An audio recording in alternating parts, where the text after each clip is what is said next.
Talk this over with Leigh Richardson, who is a licensed professional counselor and founder of the Brain Performance Center. And Leigh, I guess the first question is, a lot of parents will say, well, why would I even bring this up?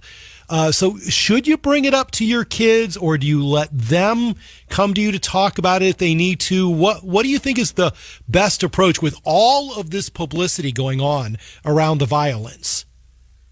Well, Jeff, it's a real hard conversation to have, but I think it's one that you do have to have, because if they know what's going on, and kids don't miss a trick, what they may not have seen in your house on your TV, they've heard about from a friend.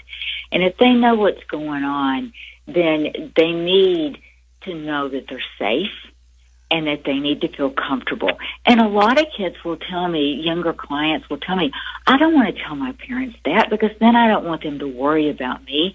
They have so much to worry about already. So I think my experience is if you're expecting your kids to come to you because they want to talk about it, it may not happen. And they very much do want to talk about it.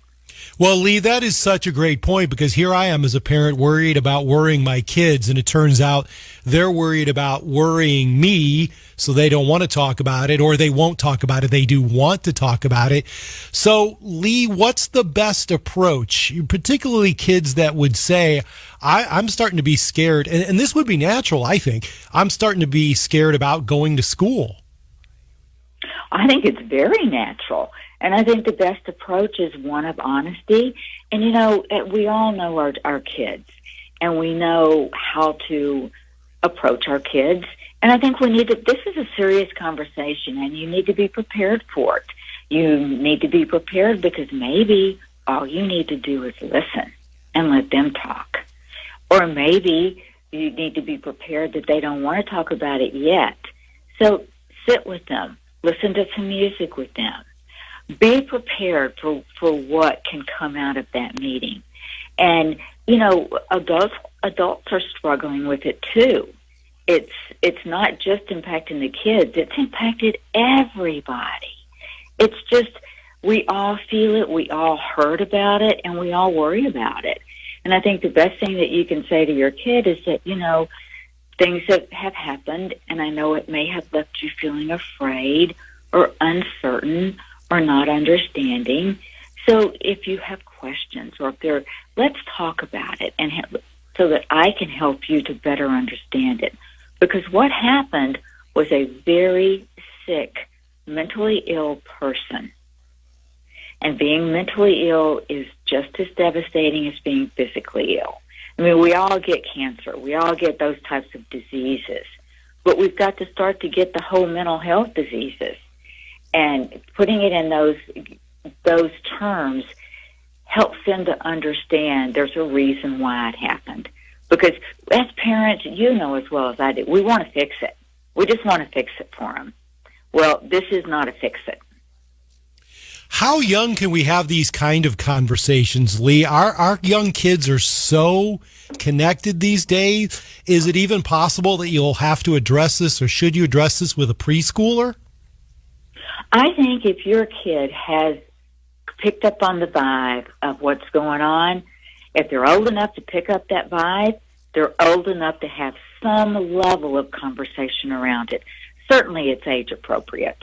But every kid that's picked up on that vibe is worried. They're feeling a little less secure about going to school. Or maybe it's not school. Maybe it's going to church. I mean, they're feeling a little more at risk.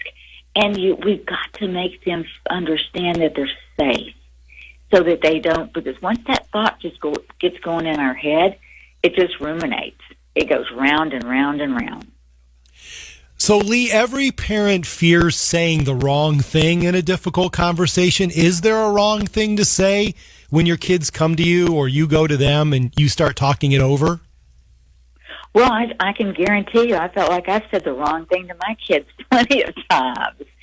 So I think, though, that if you go into the conversation prepared, you've thought it out, you go in with honesty and with an open heart, and let's say you do say something that, and as soon as it comes out of your mouth, you're like, That's not the right thing to say.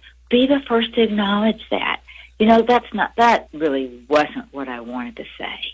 And reframe it, pull it back, because we all say the wrong things at times. And Leigh, how do we deal with if our child is displaying anger? And I ask you that because so much of the political conversation around the shootings are people spouting anger. And I feel like a kid can pick up on that, maybe come home with a lot of anger or spout a lot of the things that were said at school. How does a parent deal with that? Well, I think that it's most important that if your child is experiencing some anger, that you talk to them about it. Seems like you're a little bit mad. Seems like you're really angry about something. What are you angry about? And start that conversation. And then, I had 2 little boys. There's plenty of times. Let's go out in the backyard. Let's go out in the backyard and kick the tree. Or let's pick up rocks and, do something physical to help them move that anger through them. And I think that they need to know it's okay to feel the anger. It's not okay to act on the anger. That is great advice in these troubled times. That is licensed professional counselor and founder of the Brain Performance Center. That is my friend Leigh Richardson. Leigh, thanks very much for joining me.